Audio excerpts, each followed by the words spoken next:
friends, you've asked me what makes me sad and still, and why my brow is darkened like the clouds upon the hill. Run in your ponies closer, and I'll tell to you my tale of Utah Carroll, my partner, and his last ride on the trail.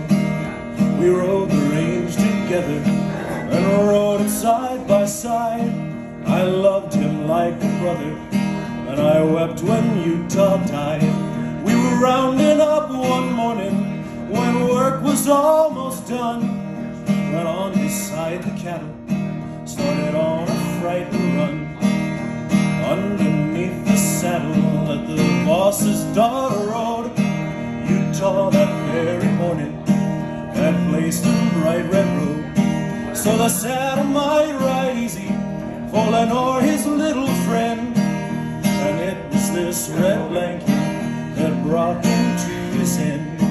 The blanket was now dragging behind her on the ground. The frightened cattle saw it and charged it with a bound.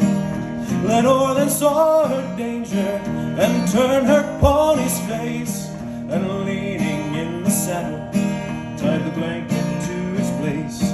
But in leaning, lost her balance, fell in front of that wild tide.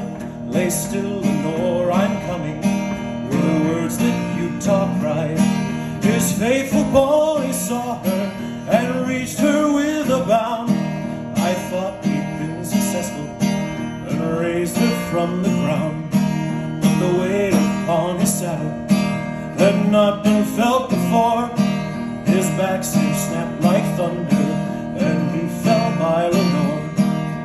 Picking up the blanket, he swung it o'er his head and started across the prairie. Lay still, Lenore, he said.